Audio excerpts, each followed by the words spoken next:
Seja bem-vindo ao canal de Audiobook KM. Para ter acesso a este e muitos outros audiolivros completos, considere entrar em nosso grupo do Telegram. Basta entrar em contato pelo QR Code na tela, ou pelo link no comentário fixado. O grupo é apenas R$ 12 por mês. E você pode pedir qualquer audiolivro que fazemos. Obrigada! O canal Audiobook KM agradece sua preferência. Esse audiolivro pode conter erros de pronúncia. Livro, A Livraria Perdida. Prólogo. As ruas chuvosas de Dublin num dia frio de inverno não eram lugar para um menino perder tempo, a menos que esse mesmo menino estivesse com o nariz encostado na vitrine da livraria mais fascinante de todas. Luzes brilhavam lá dentro, e as capas coloridas o chamavam, prometendo histórias de aventura e fuga. A vitrine estava repleta de novidades e bugigangas. Balões de ar quente em miniatura quase chegavam ao teto, enquanto caixas de música com pássaros mecânicos e carrosséis giravam e ressoavam. Uma senhora ouviu do lado de fora e acenou para que ele entrasse. Ele balançou a cabeça e corou de leve. "Vou me atrasar para a escola", murmurou através do vidro.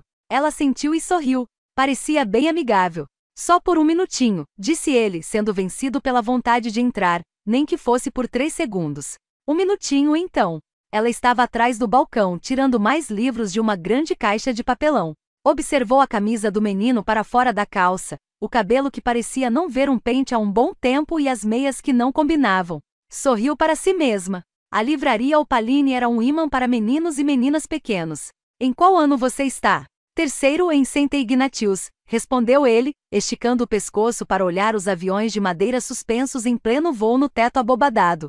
"Que você gosta de lá?" Ele riu da ideia. A senhora o deixou folheando um velho livro de truques de mágica, mas não demorou muito até que ele se aproximasse da mesa dela e começasse a olhar os papéis ali. "Pode me ajudar se quiser. Vou enviar uns convites para o lançamento de um livro." O menino deu de ombros e começou a imitar a maneira como ela dobrava as cartas e as colocava nos envelopes com grande entusiasmo. Ele torceu o nariz com o esforço, mudando a constelação de sardas que se espalhavam pelas suas bochechas. "O que significa Opaline?" perguntou ele, pronunciando bem as sílabas. "Opaline é um nome." "O seu nome?" "Não, o meu é Marta." Ela percebeu que o menino não estava satisfeito com aquela explicação. "Posso contar uma história sobre a Opaline, se quiser." Ela também não gostava muito da escola, nem de regras, nem de fazer o que mandavam ela fazer, arriscou ele. Disso, sobretudo, ela não gostava nem um pouco. Marta deu um sorriso travesso. "Aqui, termine de colocar essas cartas nos envelopes e farei um chá para nós. Uma boa história sempre começa com um chá." Capítulo 1. Opaline, Londres, 1921. Deixei meus dedos percorrerem a lombada do livro, permitindo que as reentrâncias da capa em relevo guiassem minha pele para algo tangível, algo em que eu acreditava mais do que na ficção que estava acontecendo diante de mim. 21 anos de idade e minha mãe decidiu que havia chegado a hora de eu me casar. Meu irmão, Lyndon, havia encontrado de forma bastante inútil uma criatura estúpida que acabará de herdar os negócios da família. Algo a ver com importar uma coisa ou outra de algum lugar distante. Eu mal estava ouvindo. "Existem apenas 2 opções para uma mulher da sua idade", anunciou minha mãe, pousando a xícara e o pires na mesa ao lado da poltrona. "Uma é se casar e a outra é encontrar um cargo que corresponda à sua nobreza." "Nobreza?" repeti com alguma incredulidade. Olhando ao redor da sala com sua pintura lascada e cortinas desbotadas, tive que admirar sua vaidade. Com o casamento, ela havia rebaixado sua posição social, e sempre se esforçou para lembrar meu pai, para que ele não esquecesse. "Você precisa fazer isso agora?" perguntou meu irmão Lyndon, enquanto a senhora Barret, nossa empregada, tirava as cinzas da lareira. "A senhora pediu fogo na lareira", respondeu ela num tom que não demonstrava nenhuma inflexão de respeito. Ela estava com a nossa família desde que me lembrava por gente e só recebia ordens de minha mãe. Tratava o resto de nós como impostores baratos. "A verdade é que você deve se casar", repetiu Lyndon enquanto mancava pela sala, apoiando-se pesadamente em sua bengala. Ele era 18 anos mais velho do que eu. Todo o lado direito do seu corpo tinha sido deformado por estilhaços durante a guerra em Flandres e o irmão que conheci ficou enterrado em algum lugar naquele mesmo campo. Os horrores que ele exibia nos olhos me assustavam, e embora eu não gostasse de admitir, passei a ter medo dele. "É uma boa jogada. A pensão do pai mal dá para a mãe cuidar da casa. Já é hora de você tirar a cabeça dos livros e encarar a realidade." Agarrei-me com mais força ao meu livro. Uma rara primeira edição americana de O Morro dos Ventos Uivantes, presente do meu pai, junto com um profundo amor pela leitura. Como um talismã, eu carregava o livro com capa de tecido, cuja lombada trazia uma linha imprecisa trabalhada em ouro da autora de Jane Eyre. Nós o encontramos por acaso em um mercado de pulgas em Camden, um segredo que não podíamos contar para minha mãe. Mais tarde eu descobriria que a editora inglesa de Emily Brontë havia permitido essa atribuição errada para capitalizarem em cima do sucesso comercial de Jane Eyre. Não estava em perfeitas condições. A capa de tecido estava gasta nas bordas e no verso havia uma lasca em formato de V. As páginas estavam se soltando, pois os fios que as costuravam estavam desgastados pelo tempo e pelo uso. Mas para mim, todas essas características, incluindo o cheiro de fumaça de charuto do papel, eram como uma máquina do tempo. Talvez as sementes tenham sido plantadas nessa época. Um livro nunca é o que parece.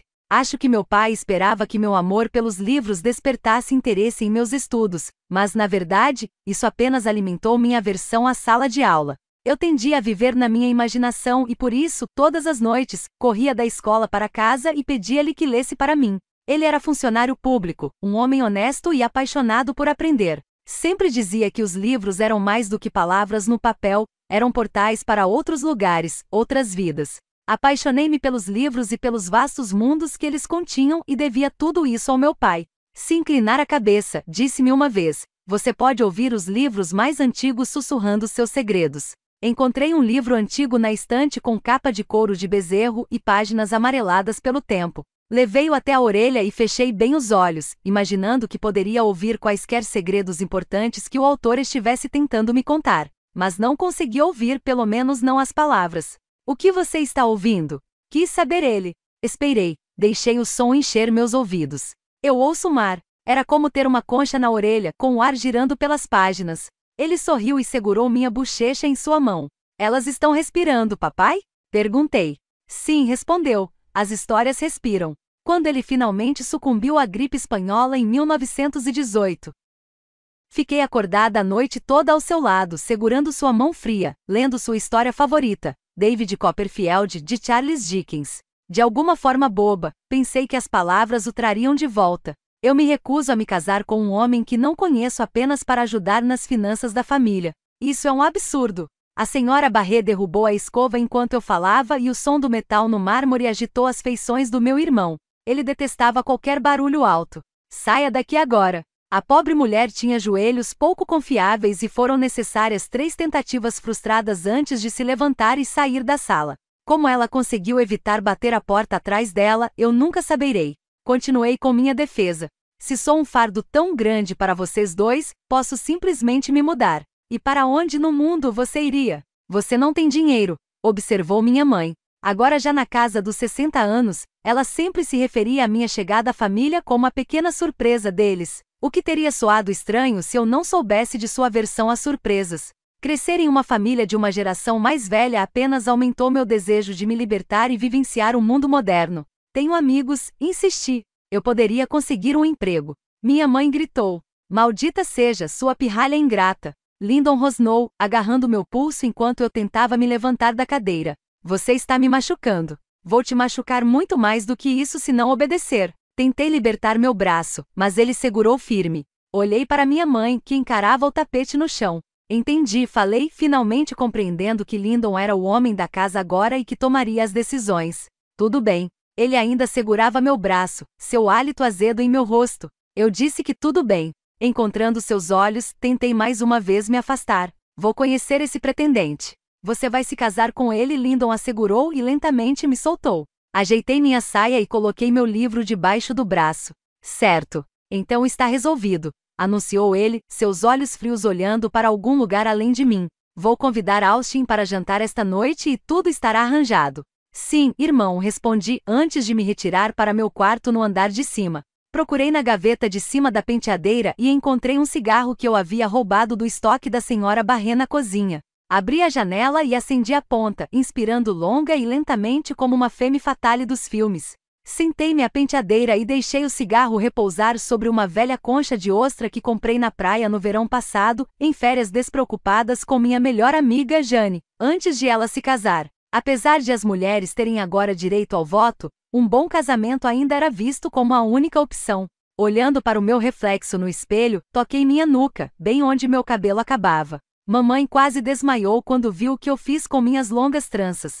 Não sou mais uma garotinha, falei para ela, mas será que eu acreditava nisso? Eu precisava ser uma mulher moderna. Precisava me arriscar. Mas sem nenhum dinheiro, como poderia fazer outra coisa se não obedecer aos mais velhos? Foi então que as palavras do meu pai voltaram para mim. Livros são como portais. Olhei uma vez mais para minha estante e dei outra longa tragada no cigarro. O que Bly faria?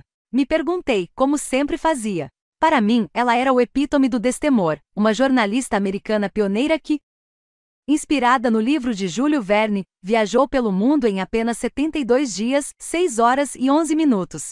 Ela sempre dizia que a energia aplicada e direcionada de maneira certa poderia realizar qualquer coisa. Se eu fosse um garoto, poderia anunciar minhas intenções de fazer o Grand Tour pela Europa antes de me casar. Eu ansiava por experimentar culturas diferentes. 21 anos e eu não tinha feito nada, visto nada. Olhei novamente para meus livros e tomei minha decisão antes de terminar de fumar o cigarro. Quanto você consegue me dar por eles?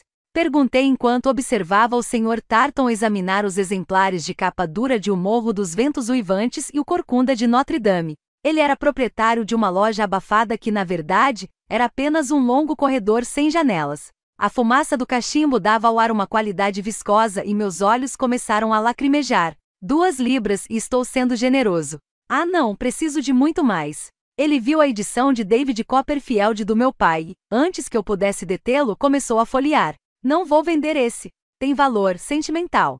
Ah, agora isso aqui é interessante. Esta é conhecida como a edição de leitura, pois Dickens a teria lido em suas leituras públicas. Seu nariz bulboso e seus olhos minúsculos davam-lhe a aparência de um texugo ou de uma toupeira. Ele cheirou o livro valioso como uma trufa.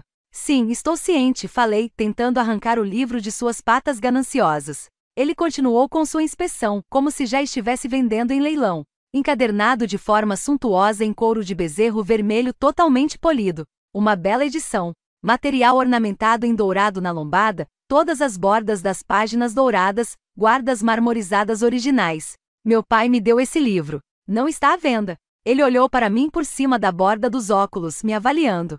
Sorta, senhorita Carlisle.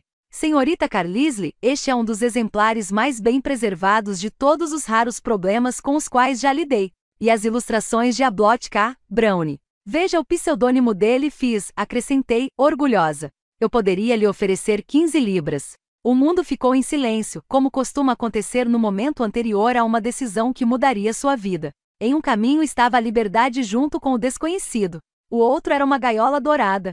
20 libras, Sr. Tarton, e teremos um acordo. Ele estreitou os olhos e seus lábios revelaram um sorriso relutante. Eu sabia que ele pagaria, tão certo quanto sabia que dedicaria minha vida para recuperar aquele livro. Como ele estava de costas, deslizei meu Morro dos Ventos Uivantes de volta para o bolso e saí. Foi assim que começou minha carreira como caçadora de livros. Capítulo 2 Martha Dublin, 9 meses atrás.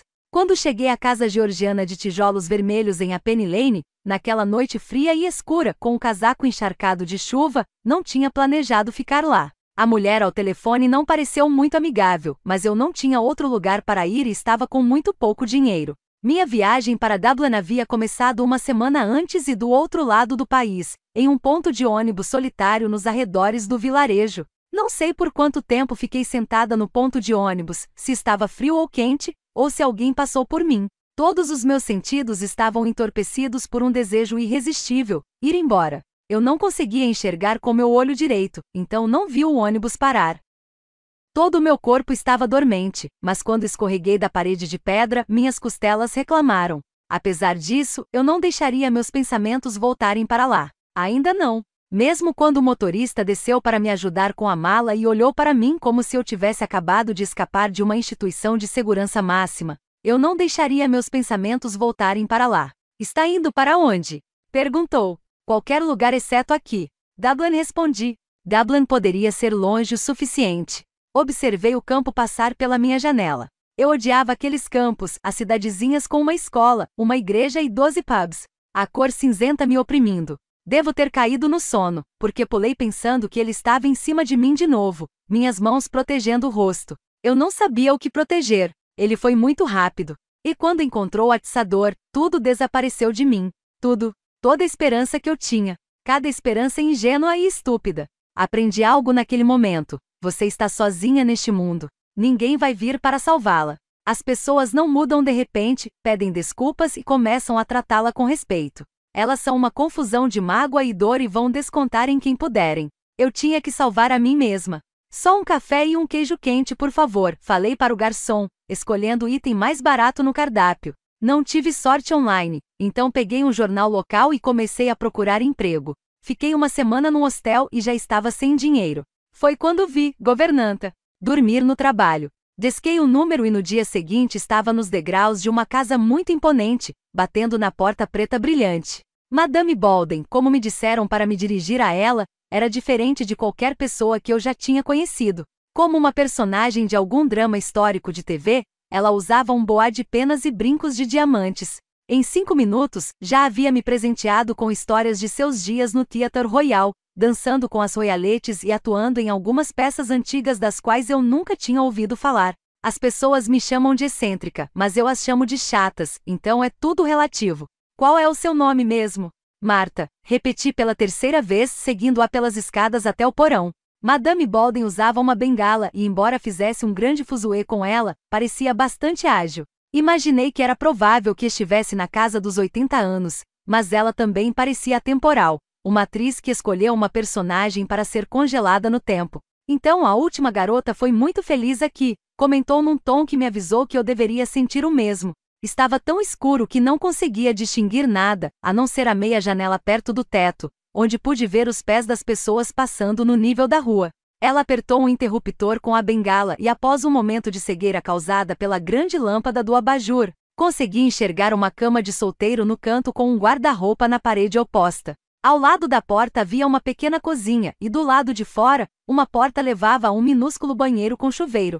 O linóleo no chão estava enrolado nas bordas e o papel de parede fazia o mesmo, mas logo tive uma sensação de segurança. Era meu, um espaço que poderia chamar de meu. Eu poderia fechar a porta e não ter que me preocupar se alguém iria derrubá-la. E então? Perguntou Madame Bolden, arqueando uma sobrancelha. É adorável, respondi. Claro que é. O que eu te falei? Então o emprego é meu? Ela estreitou o olhar, observando minha aparência desgrenhada. Agradeci a Deus por sua visão muito fraca, porque ela não pareceu notar meu rosto machucado ou, se notou, isso não a desanimou. Ah, suponho que sim, cedeu ela. Mas não se empolgue, estou contratando você puramente porque ninguém mais apareceu. Dá para acreditar nisso? Esse é o problema da sua geração. Totalmente relutante em fazer um dia de trabalho honesto. Hoje em dia é tudo tiki-toque, querem ganhar dinheiro de graça. Ela ainda estava falando enquanto se afastava de mim e subia as escadas. Sentei-me com cuidado na cama e ouvi as molas rangerem como um acordeão quebrado embaixo de mim. Ainda assim, isso não importava. Ninguém jamais me encontraria ali. Acertei o despertador para tocar às 7 horas. Aparentemente minha nova empregadora esperava uma experiência gastronômica requintada pela manhã, momento em que eu deveria evocar um café da manhã com estrela Michelin com o que quer que tivesse na geladeira. Eu pensaria nisso mais tarde. Caí num sono abençoado sem sequer trocar as roupas úmidas ou fechar as persianas. Sentei-me no minuto em que acordei. Por que estava tão claro? Onde eu estava?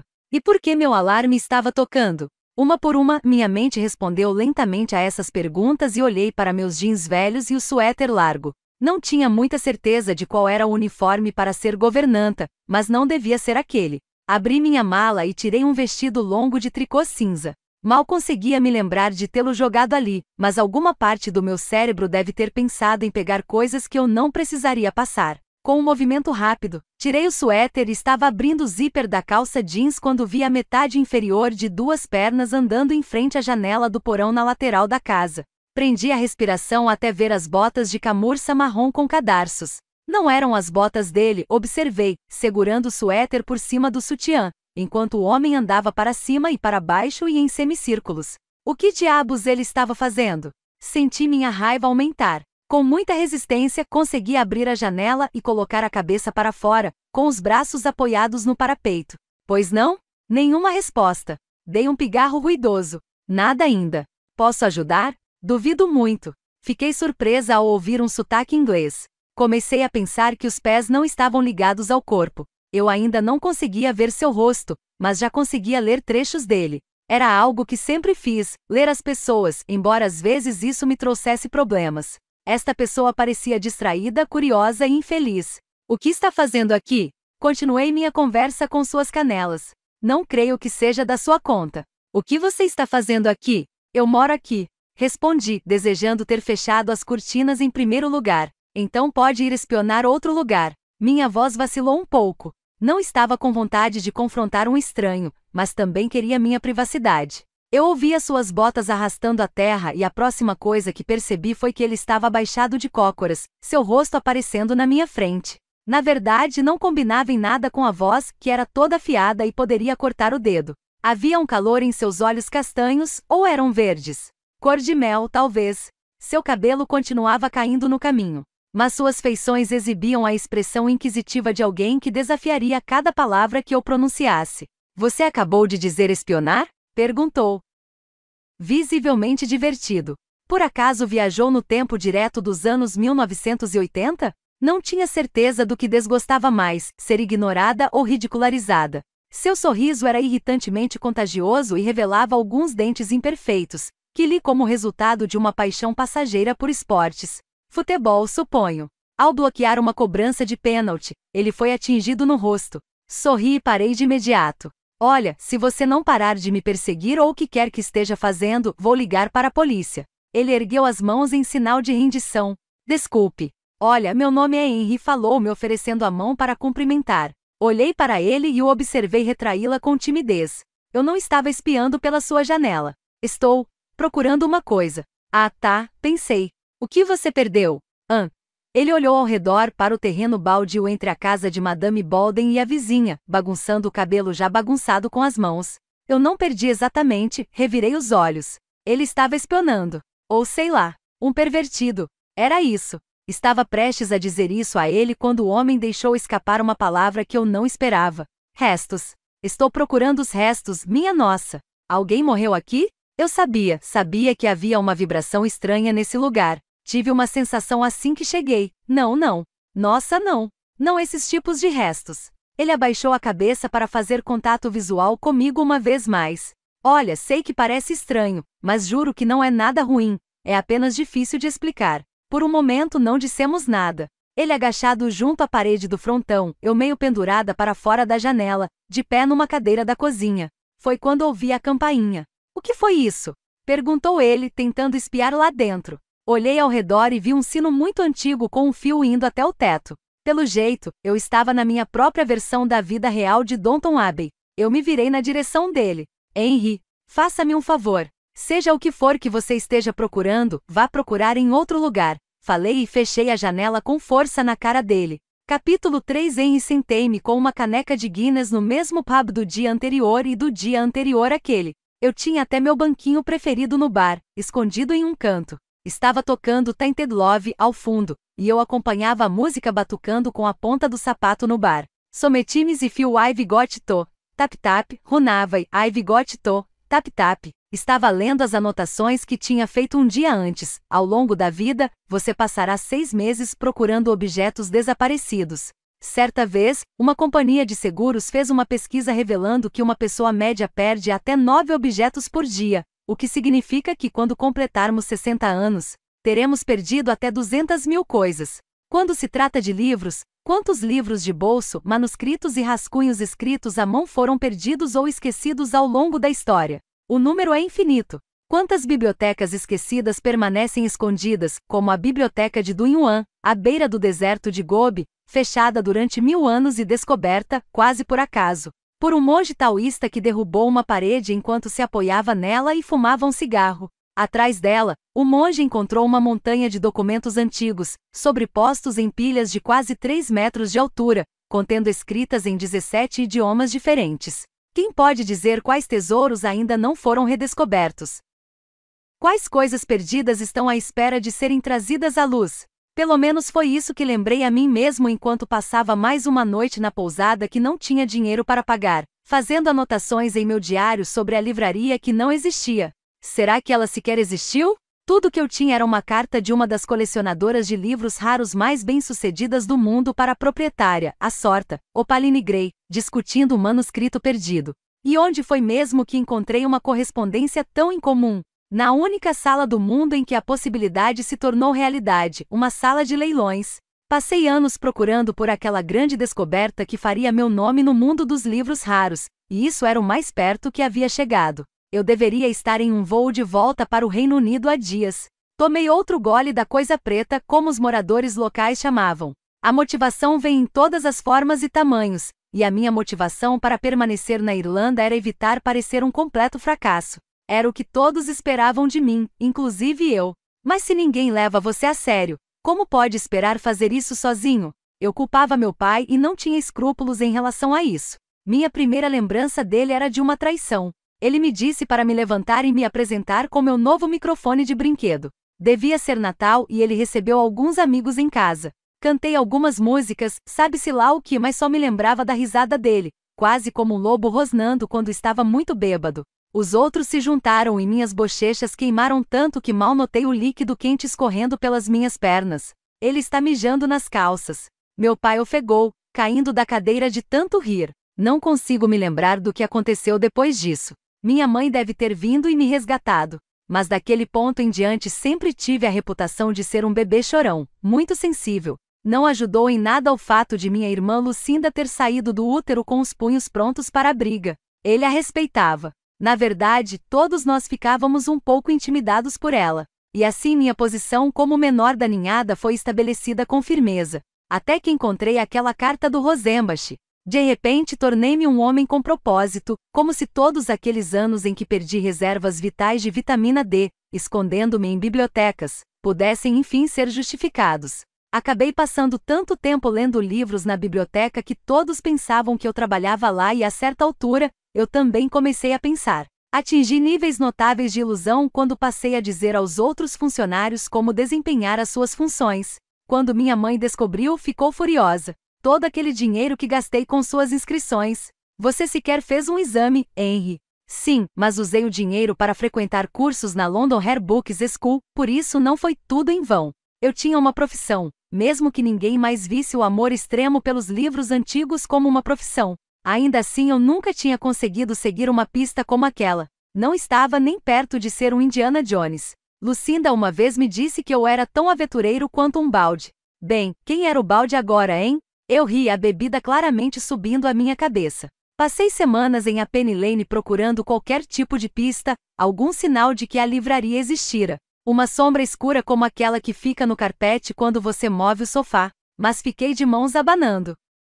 Até a garota aparecer. De onde tinha vindo? Ela me encarou com os olhos azuis mais penetrantes que já vi. Eu olhei de volta. Ela parecia irritada. Não, parecia assustada, percebi. Tinha a pele muito clara, mas suas bochechas redondas tinham um brilho rosado. Ela não conseguiu esconder um olho roxo de aspecto desagradável sob uma longa franja descolorida. Todo o efeito foi como de um anjo caído em tempos difíceis. Quis continuar falando com ela, mas o que eu poderia dizer? Você viu uma livraria desaparecida? É possível que sua casa a tenha engolido? Está livre para jantar? Quando ela bateu a janela e se virou, ainda segurando o suéter sobre o peito, pude ver uma enorme tatuagem em suas costas. Não exatamente um padrão, mas linhas e mais linhas de um pergaminho em miniatura, como os manuscritos do Mar Morto. Havíamos conversado apenas por alguns instantes, mas eu tinha certeza de que ela era a mulher mais intrigante que já havia conhecido. O que foi irritante, porém, foi que ela permaneceu fiel ao padrão da maioria das mulheres que me conheciam, e logo não gostavam de mim. Ainda assim, talvez ela soubesse alguma coisa sobre a livraria, então eu teria que cavar fundo e encontrar um mínimo de charme para atraí-la. 2 horas depois, eu estava de volta à pousada, parado num corredor estreito que se tornará ainda mais estreito pelo papel de parede claustrofóbico e pelos retratos emoldurados de pelo menos 5 papas. As flores laranja pareciam um olhar de soslaio para mim e o tapete marrom rodopiante não oferecia trégua. Quer chá, querido? Nora tinha a aparência de Hilda Ogden, mas com o sotaque de Dublin mais forte que já ouvi. Era o tipo de pessoa que já tinha visto de tudo. De pé, com um braço cruzado e um cigarro na mão relaxada, parecia que nada a surpreenderia. Eu invejava pessoas assim. Se houvesse uma explosão nuclear agora, com tijolos e argamassa caindo à nossa volta, Nora provavelmente ainda estaria lá com seu cigarro, rolos no cabelo, se perguntando quem teria feito aquele barulho, e depois continuaria fritando alguns ovos para o chá da tarde. Não, obrigado, Nora. Comi torta com fritas no pub. Nunca conheci ninguém tão preocupado com minha dieta, e a maioria de nossas conversas terminavam com ansiedade por causa do meu peso, que geralmente não era suficiente para o seu gosto. Ah, que bom, vai direto para sua pança.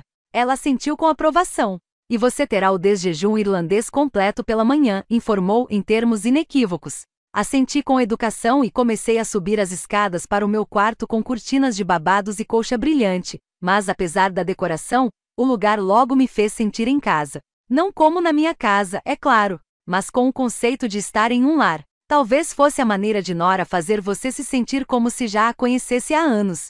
Como se você fizesse parte da família que, pelo que pude perceber, consistia em 3 cães Jack Russell e um marido chamado Belry, que permanecia fora de vista. Ele mora naquele galpão, dissera ela na minha primeira noite, enquanto me mostrava o banheiro compartilhado e decorado em tom de verde abacate. O som de um martelo batendo na madeira ecoou no quintal. Se eu pudesse fazê-lo dormir lá fora, resmungara com um suspiro indulgente. Por falar nisso, tem uma carta para você, informou, tirando-a de um bolso na frente do avental. Do conselho. Parece oficial. Eu não li, acrescentou apressada, confirmando que havia lido. Capítulo 4. Opaline. À medida que as pranchas foram levantadas e lenços flutuavam no ar, meu coração estava uma mistura de animação e ansiedade.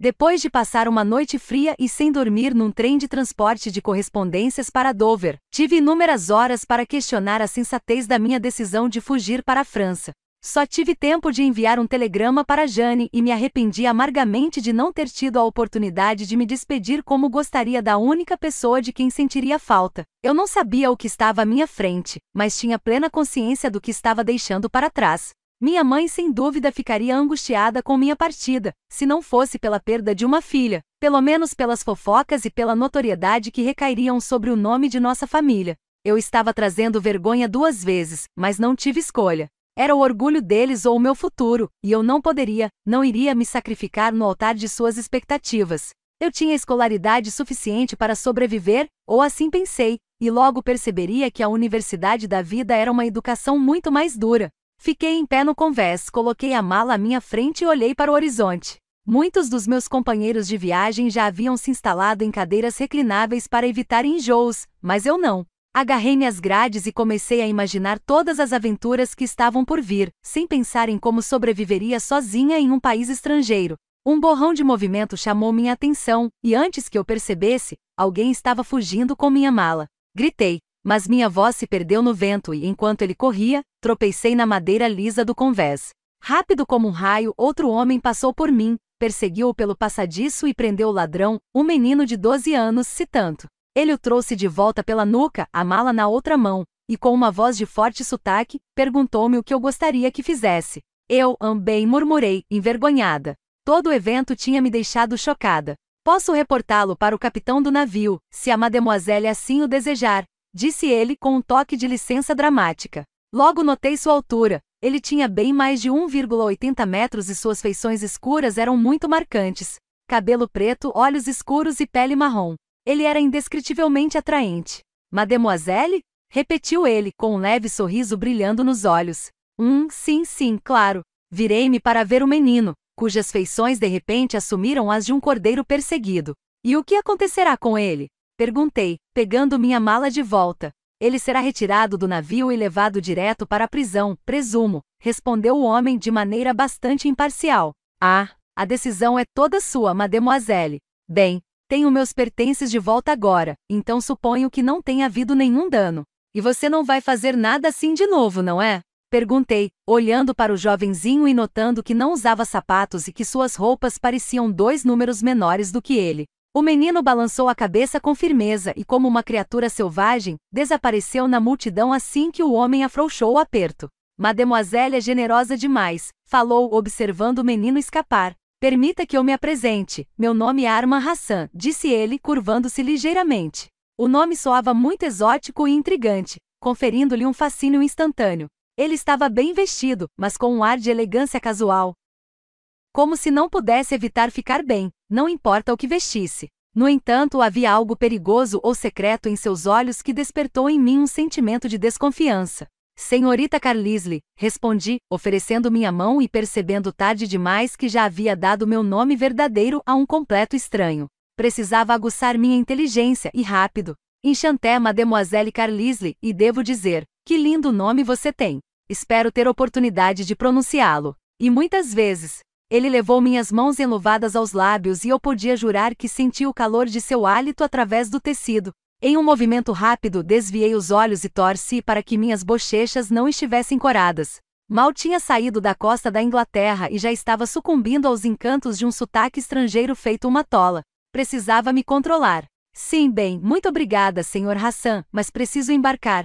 Afirmei, percebendo tarde demais que estava a bordo de um navio e não tinha compromissos urgentes para mencionar. Seus olhos brilharam, imaginando os avisos que eu tinha recebido sobre entrar em conversas com homens estranhos. Se me permite, mademoiselle, alguns conselhos de despedida. Uma jovem encantadora como você deve ser mais cuidadosa no futuro. Viajando sozinhas no continente, as representantes do sexo frágil estarão sempre em risco por parte de tipos inescrupulosos. Foi então que recuperei a compostura, encolhi os ombros e levantei o queixo. Sr. Hassan, embora você seja muito bem-sucedido na fluência da língua inglesa, carece muito de conhecimento sobre as mulheres inglesas. Somos perfeitamente capazes de cuidar de nós mesmas, muito obrigada. Com isso, balancei meu casaco e caminhei propositalmente contra o vento, quase perdendo meu chapéu, mas segurando-o com a mão no último minuto. Que arrogância! Murmurei para mim mesma, determinada a não me deixar seduzir, não importando a circunstância. O Hotel Petit Lafayette parecia bastante elegante na fachada, mas, como acontece com os livros, nunca se pode julgar apenas pela aparência. Fui levada a uma escada que serpenteava em torno de um pátio interno, dando a cada quarto uma espécie de varanda, com vista para as entranhas cinzentas e opacas do edifício. Meu ânimo desanimou ainda mais quando o homem abriu a porta para o meu chambre. Nunca tive oportunidade de entrar num convento, mas imaginei que fosse o equivalente ao que estava diante de mim, um quarto estreito com uma cama estreita, de aspecto desconfortável e sem janela. Não, falei balançando a cabeça. Não, repetiu ele sem se mover. Não, receio que isto esteja completamente fora de questão. Como não houve resposta, expliquei melhor. Seu quarto, falei, levantando a voz e falando mais devagar, pois de que outra forma ele poderia compreender minha situação? É algo semelhante a uma cela monástica. Eu gostaria, je voudrais une chambre plus grande. Avec une fenêtre.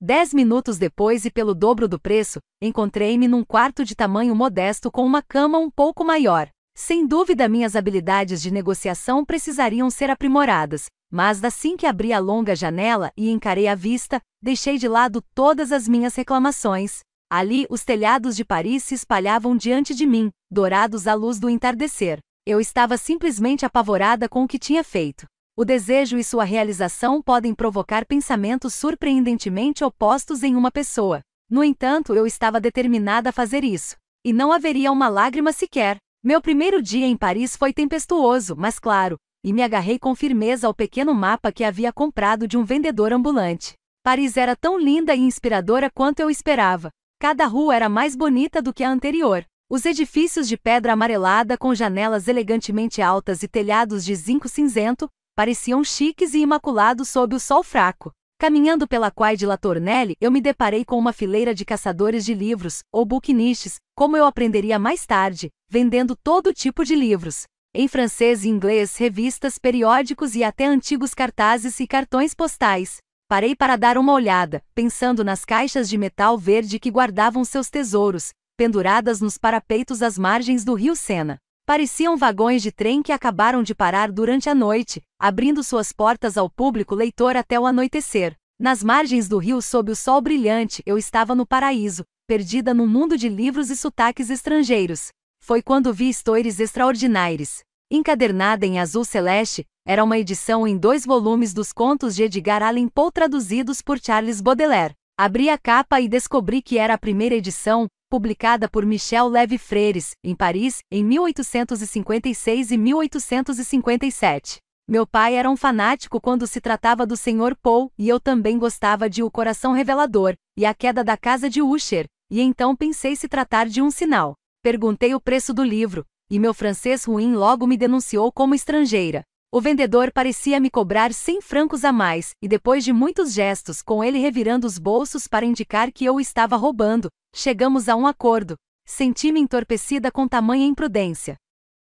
Gastar o pouco dinheiro que tinha em outro livro. Quando ele começou a embrulhar os exemplares em papel pardo e barbante, ouvi uma voz conhecida chamar meu nome. Monsieur Hassan, falei surpresa quando ele mais uma vez pegou minha mão e a beijou. Corei imediatamente e o vendedor sorriu. Começaram então uma conversa em francês que não consegui acompanhar, mas o assunto logo ficou claro. Vejo que você comprou meu Baudelaire, disse ele com um sorriso diabólico. Como assim? Eu disse ao meu amigo aqui que guardasse esta tradução para mim, mas vejo que ele a vendeu para você.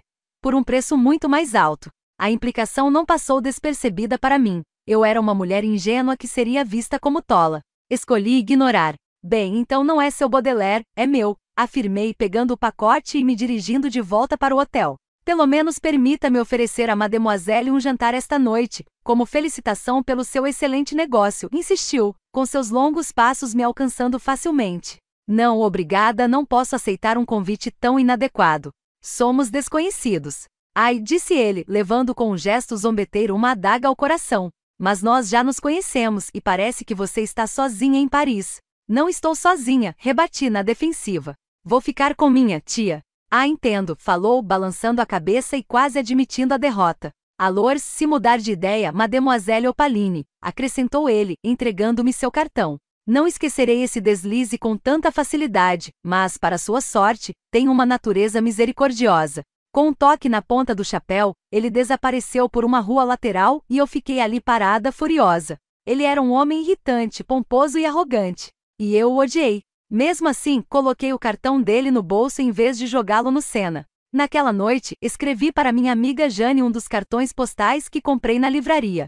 Eu sabia que podia confiar nela para manter meu paradeiro em segredo. O problema de Jane era que dava para ouvi-la rir antes mesmo de vê-la. Ela adorava atividades ao ar livre, as quais minha mãe considerava pouco femininas. Sentia muito sua falta, mas escrever para ela diminuía a distância entre nós, mesmo que apenas por um breve período. Tentei manter o tom alegre enquanto preenchia o cartão postal com declarações que terminavam em pontos de exclamação. Paris é gloriosa. Não muito original, mas coloquei mesmo assim. Imaginei que talvez um dia ela pudesse vir me visitar se eu permanecesse na cidade. Quando olhei para o dinheiro que me restava, não tive tanta certeza. Eu precisava arranjar um trabalho. Resolvi visitar a biblioteca no dia seguinte e ver o que poderia encontrar por lá. Enquanto me despia para dormir, puxei do bolso o cartão do Monsieur Hassan. Armand Hassan Antiquaire 14 Rue Molière, Casablanca, Maroc. Então, Monsieur Hassan era um caçador de livros marroquino. Isso explicava sua beleza singular, se você gostasse desse tipo de coisa, o que eu estava determinada a não gostar. Os livros de romance que li estavam repletos de histórias de jovens que se apaixonavam rápido demais por homens como ele. Desta vez, guardei o cartão na mala, quando eu deveria tê-lo rasgado e jogado no lixo. Capítulo 5. Marta trabalhar como governanta para uma mulher em idade avançada, e com sérios delírios de grandeza não era onde eu imaginava acabar. Mas continuei dizendo a mim mesma que era algo temporário, só até eu me resolver. O que quer que isso significasse. Depois de alguns dias, logo me vi estabelecendo uma rotina. Percebi então que era exatamente disso que eu precisava, pois ainda estava em estado de choque. Ao contrário do que acontece nos filmes, você não deixa para trás sua casa, um casamento e tudo o que conhecia e simplesmente começa uma nova vida. Há um ponto intermediário em que você apenas respira, como um homem se afogando que se agarra a uma pedra. Você sabe que está vivo, consegue se mover e até falar, mas algo está faltando. Então eu fazia as minhas tarefas.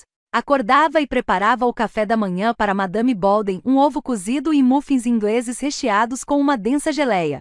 Depois de limpar tudo, arrumava a cama e o quarto dela enquanto ela se vestia, depois acendia o fogo no andar de baixo. A casa era velha e fria, e ela recusará o aquecimento central alegando que os canos destruiriam a estética. Madame Bolden tinha opiniões muito fortes a respeito de tudo, o que me deixava perplexa, para ser sincera.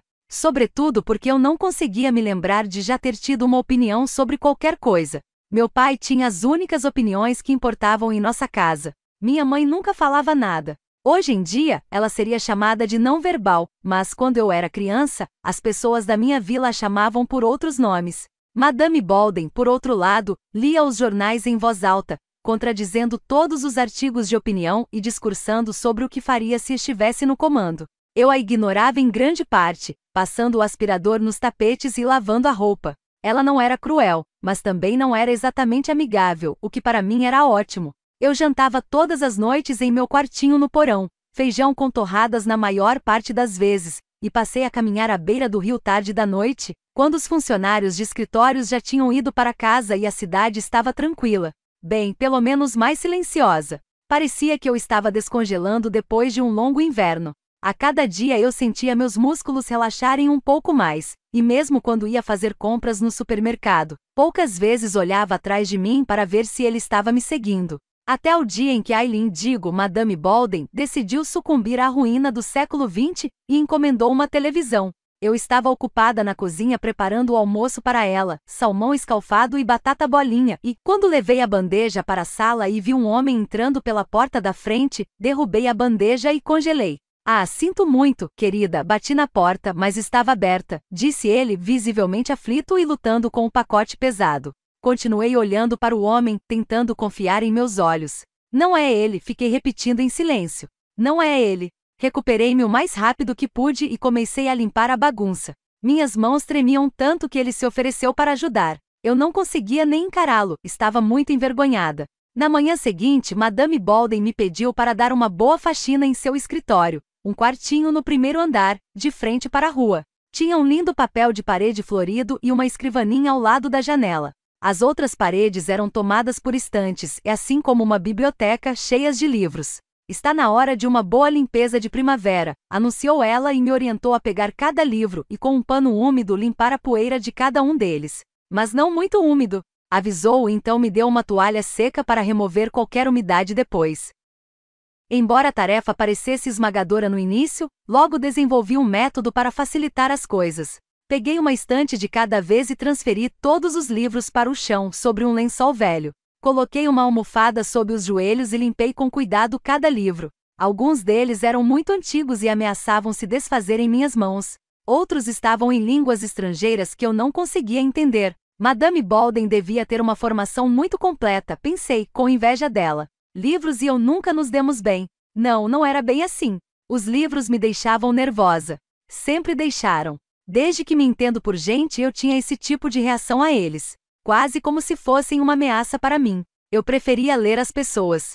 Pessoas eram mais fáceis do que livros. Minha mãe me ensinou a ler a história de uma pessoa sem que ela precisasse pronunciar uma palavra. Como Madame Bolden, eu sabia que ela tinha medo de ficar senil e por isso estava tão irritada com o mundo. Eu sabia que minha mãe estava carregando uma dor emocional para a qual ela não tinha palavras. E sabia que o cara inglês do lado de fora da minha janela estava apaixonado por uma mulher chamada Isabelle. Durante muito tempo presumi que todos poderiam fazer isso, mas foi só quando meus amigos ficaram com raiva de mim por descobrir seus segredos que percebi que era um presente que pertencia apenas a mim, ou uma maldição. A verdadeira maldição foi como não consegui ler meu marido depois que me apaixonei por ele. Dizem que o amor é cego e para mim foi mais verdadeiro do que para a maioria. Então não vi a violência chegando. Pensando bem, ele também não, ou eu teria percebido. O que o fez mudar? Fui eu? Algo que fiz de errado? Sua provocação favorita era gritar comigo. Você se acha especial, não é? Ele estava certo. Eu achava mesmo. Não de maneira presunçosa, mas no sentido em que alguém pensa que deveria ser algo maior nesta vida. Que o seu caminho de algum jeito levará a algo melhor porque você é muito bom em alguma coisa ou tem um propósito. Bem, ele não gostava disso. Ninguém gostava, na verdade. E então aprendi a esconder esses pensamentos. Escondi-os tão bem que esqueci onde os coloquei. Porque agora eu não achava que merecia nada melhor do que o que eu tinha. Um rosto machucado, um casamento desfeito e um trabalho limpando a bela casa de outra pessoa. Eu sabia que não merecia coisa melhor, mas, em algum lugar dentro de mim, ainda havia esperança. Era isto que estava me deixando infeliz, a esperança. Percebi então que teria que abrir mão de uma ou de outra, da felicidade ou da esperança. Capítulo 6. Henry, o lance é que o lugar que fica no número 11 da Penny Lane é, Bem, aqui está, anunciou o Sr. Dunne, apontando para o trecho de terreno baldio que ficava entre os números 10 e 12. Ou melhor, não está. Aqui é onde ele não está, afirmou, disfarçando uma risada com uma tosse forte. Após semanas de incessantes telefonemas, o funcionário do escritório de planejamento concordou, relutante em visitar o local. Ok, falei. Ele parecia estar esperando que eu dissesse mais alguma coisa. Mas você viu os mapas que lhe enviei, aqueles que mostram que a loja fica bem aqui? Sim, vi o mapa, Sr. Field, mas, como expliquei ao telefone, não há registros oficiais de nenhum edifício construído neste lugar. Além deste, ele indicou a casa ao lado. Mas este é o número 12. Exatamente. Não existe o número 11, mas só porque agora é uma casa. Não significa que ela não tenha sido usada como loja antes. Quero dizer, o térreo. Fiquei entusiasmado com a ideia. Eu não entendia nada de edifícios históricos, mas as pessoas costumavam fazer comércio em suas casas, com certeza. Mesmo assim, isso não altera o fato de que não existe o número 11, insistiu Dunne, perdendo o interesse. Já tentou falar com os residentes? O quê? Um caminhão articulado descia lentamente a rua, o que significava que precisávamos gritar para sermos ouvidos. Eles podem saber sobre o passado da área, rugiu Dunne. O quê? Um passado de prédios que desapareceram? Perguntei. O Sr. Dunne só olhou para mim como se houvesse alguma coisa errada comigo e deu um passo para trás, caso fosse contagioso. Isso é algum tipo de pegadinha? Ele consultou o relógio. Já estou atrasado para meu próximo compromisso, então terei que deixá-lo sozinho, avisou ele balançando as chaves do carro de maneira muito incisiva. Boa sorte com ele apontou para o espaço ao lado da casa, tudo isso. Sim, entendi, pensei. Estou por conta própria. O idiota que tinha vindo da Irlanda para encontrar uma livraria que não existia. Ele foi embora, mas eu não conseguia me mexer. Olhei para a fachada do número 12 e depois para o número 10 e vice-versa. Não tinha certeza de há quanto tempo estava ali quando notei a porta da frente do número 12 se abrindo. Era ela, o anjo caído, parecendo tão pouco impressionada com o mundo quanto no outro dia, debruçada na janela. Havia algo nela. Talvez fosse apenas a visão de outra alma perdida, procurando por algo que sabia que deveria estar aqui, mas não estava. Com licença. Será que posso ter um momento do seu tempo, senhorita? Ela parou no meio do caminho e se virou para olhar para mim, como se fosse fazer eu me arrepender de toda a minha vida se não fizesse minhas próximas palavras valerem a pena. O que é? Eu? Bem, brilhante. 10 de 10. Ela continuou seu ritmo acelerado. Posso te pagar um café? Poderia falar tudo a respeito de... Posso pagar pelos meus próprios cafés, obrigada. Olha, eu não sou nenhum esquisitão que... Isso é exatamente o que um esquisitão diria. Lutei para encontrar as palavras que pudessem fazê-la se virar. Como último recurso, apelei para a honestidade. Preciso de sua ajuda. Ela fez uma pausa, baixou a cabeça e parou por um momento, como se ponderando alguma coisa. Há um café por aqui, falou, apontando para uma rua estreita de paralelepípedos após um antigo arco. Ao segui-la, me reapresentei como Henry Field. Bem assim, como se eu fosse um membro importante do Mi-5. Ela manteve seu nome para si mesma, sendo uma espiã muito melhor. Então você encontrou uma velha carta que menciona um livro do qual ninguém nunca ouviu falar, escondido em uma livraria que não existe. É mais ou menos isso. Concordei, antes de tomar um gole de café e distraído, fazer um bigode com espuma de leite. Era meio libertador esse negócio de honestidade. Por muito tempo escondi minhas descobertas com medo de que alguém encontrasse o manuscrito perdido, mas eu sabia que aquela garota Marta, como ela acabou me contando, sem sobrenome, não teria o conhecimento prévio ou o interesse para roubar minha descoberta. Você já pensou em consultar um terapeuta?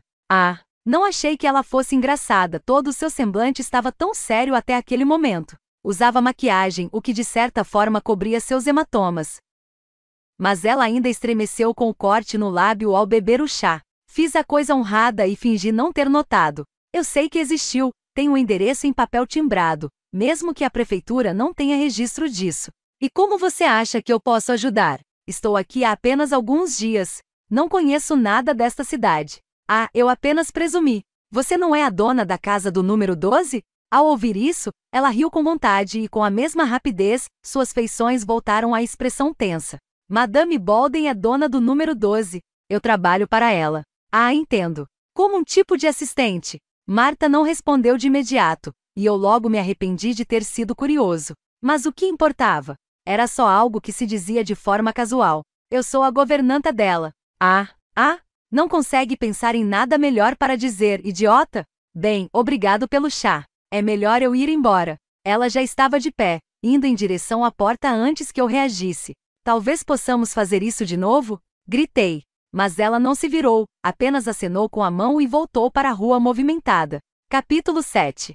Opaline, Paris, 1921. Comecei cedo no dia seguinte, perguntando sobre emprego sempre que via uma placa que dizia Offers de Employ. Rapidamente ficou claro que ninguém queria contratar uma jovem inglesa sem habilidades relevantes, com um francês ruim e sem experiência no comércio. A ingenuidade do meu plano, ou melhor, a falta de um, me encheu de pânico.